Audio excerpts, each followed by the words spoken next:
This is Matthew Cratter from Trader University, and today I want to talk about how there's actually infinite wealth to be had, infinite wealth in the universe, versus what's commonly called the pie fallacy, where there's a fixed amount of money or wealth that people have to divide up among themselves. I think this is very important to understand if you're interested in making a lot of money yourself.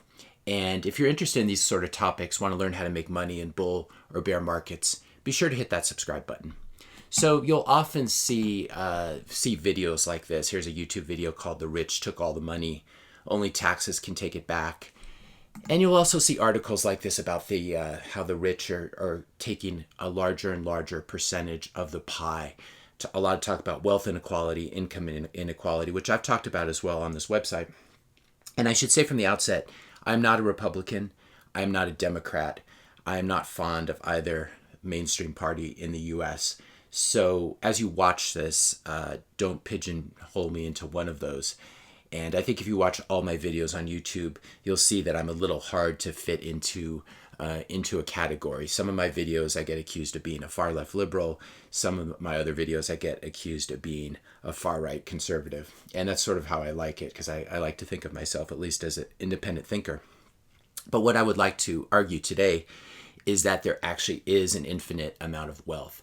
There's not a pie that people are fighting over. When you're a kid, sometimes it feels this way. There's only so much money a family has, or so much money that's coming into the household. And so there's this competition over how it's going to be spent. Maybe spouses will be arguing over this. So a lot of us grow up with this misconception that there's a fixed amount of wealth out there and it has to somehow be divided up. And I can demonstrate this quite easily. So let's do an example here. Here is a recycled wood dining table, and obviously there's some labor involved in assembling this. Presumably the materials were close to free. You could find them in an old trestle yard or something like that. Selling for almost $2,000 here on Etsy. Looks like a very beautiful piece of work. Obviously you need some training or some talent to make something like this. But here, if you are a craftsperson and you make a new table, you have increased the wealth of the world. And especially if it's something that's beautiful, that's something that people want, you have actually increased the wealth of the world. In this case, you've taken some wood that would probably just be rotting and being eaten by termites in an old railroad yard, and you've converted it into something that people can use through your ingenuity and through your labor. So let's say that's one side of the trade. We have a craftsperson who made this beautiful new dining wood table. On the other side is someone who created a new breed of dogs. Here's two new breeds that were just announced, just added to the American Kennel Club in January of 2020, the Barbet and the Doggo Argentino. I don't know the exact history of these, but presumably one in one's backyard could create new dog breeds if one knew what one was doing. Obviously, we've had a lot of famous new breeds over the last few decades, things like the Labradoodle, all the Doodles, etc. So what could happen theoretically is this person who made this table could trade it for a new Barbet or Doggo Argentino. I don't know how much these go for, but you could easily imagine a dog costing $2,000 or more. Now they might use euros to make this trade. They might use US dollars. They might even use Bitcoin. Probably not going to use gold. But what would basically happen is, in this case, money would function as a medium of exchange. There would be two new forms of wealth added to the world: a nice new table, a nice new breed of dog. Obviously, there are costs associated with breeding dogs as well. But let's assume that both of both of the people involved in this trade are able to sell their product for more than their expenses, or more than they paid for it. In this case, the dollars exchanged, or the currency exchanged, would just be a convenient way for these two people to trade, because perhaps the person who's selling this table doesn't really want a dog. They just want the $2,000 to buy something else, and then there's an intermediary party who wants the table, and then can spend the money on a dog. So basically, this is money as a medium of exchange. But what I want to point out here is that in both cases, there's something new and wonderful that's been added to the world. There's a new table. For the table, we could substitute a beautiful new painting, a piece of pottery. It's very easy to think about when you think about it in terms of actually making things with your hands. But this would obviously extend to making a new song. Like here's a list of Kanye West albums. Now, the music industry obviously has its own quirks. We know that there's just a handful of musicians like Taylor Swift and Kanye West, Ed Sheeran, who take home the vast majority of the wealth. And only something like 5% of musicians actually make a living from it, is this statistic I've heard. I don't know if that's true. And so there are these sort of winner-take-all situations. But what I'm trying to demonstrate here is that when Kanye makes a new song, when you make a new song, it is added to the wealth of the world. Now, maybe you won't be able to be as rich as Kanye, but you've actually created something. In the same way, one can create a new dog breed, one can create a wooden table. I think another very clear example of this, maybe a more clear example, it would be in the realm of software. So here's just a random. I don't know this product at all. I just Googled it, and it popped up. But here's someone who created a Google Chrome extension that it's not a free one. It's for sale, but you can use it to flip. Looks like you can use it to flip used books on Amazon. And so this is just some code. It didn't really cost anything to make. It just cost this person some time, some effort. Maybe they studied computer science on their own, or they studied it in college and were able to do this. But here's an example of a cool Chrome extension. Again, I've never used this, but it looks pretty cool. And it is added to the wealth of the world. And this is what a lot of technology does.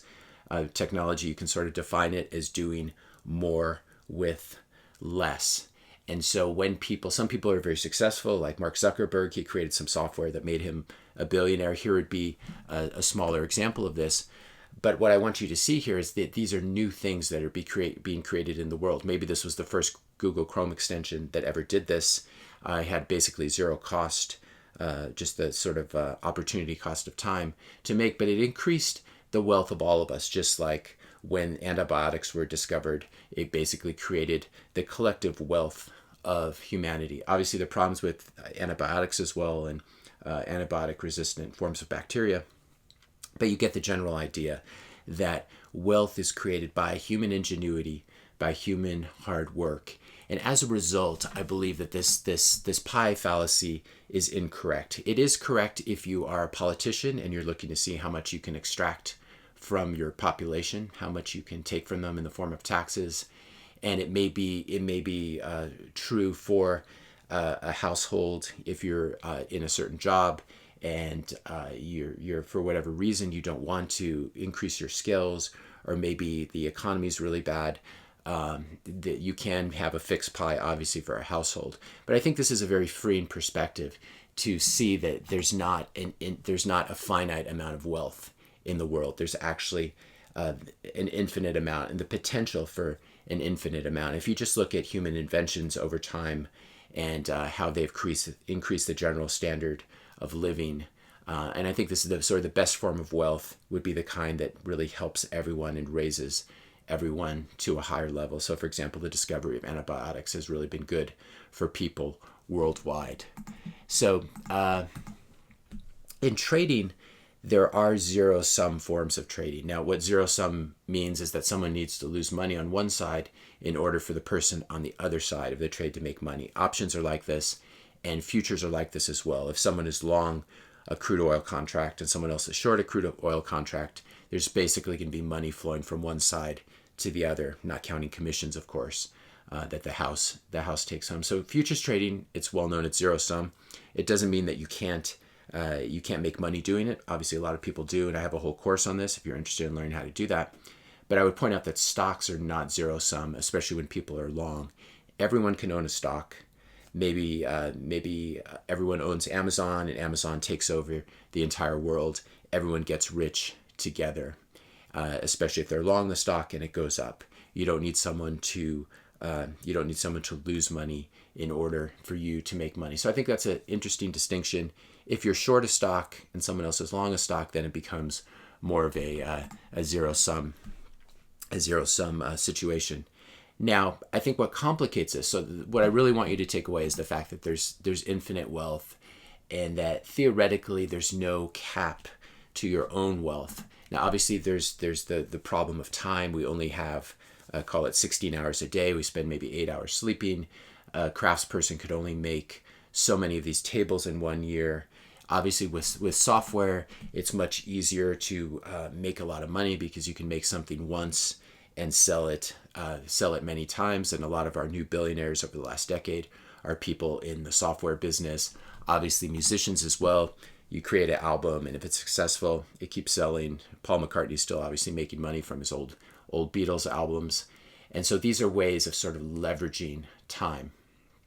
Now, this is complicated by the fact there is infinite wealth, etc. This is complicated by the fact that we live in a very corrupt system right now, where we have a central bank that basically prints money, and those who are closest to the money printer have an advantage. So I would distinguish between people who actually create something and make the world a better place, either by creating some new music, creating a table, and those who are sort of rent seekers, who just move the pieces around on the table. Steve Mnuchin is I think a good example of this. He was sued along with Eddie Lampert for asset stripping. You have a lot of these financial guys, Goldman Sachs, etc., who really they don't create anything real in the real world. There's no real engineering. Like Elon Musk does real engineering. He creates rockets and cars.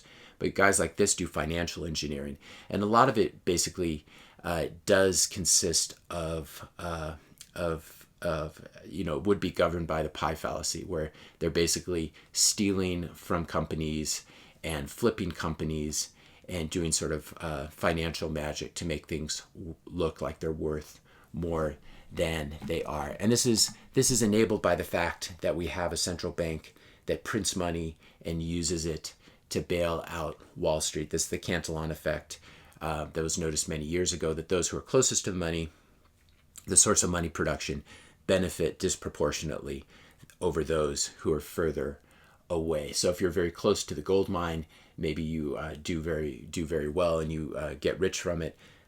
This is the original example in the Cantillon effect. And if you're further away, all you see is inflation as a result. So a lot of people see the sort of wealth inequality that is created by central banks and created by people like Jerome Powell and his money printer, where they're basically propping up asset prices and enriching Wall Street, enriching hedge fund managers, etc.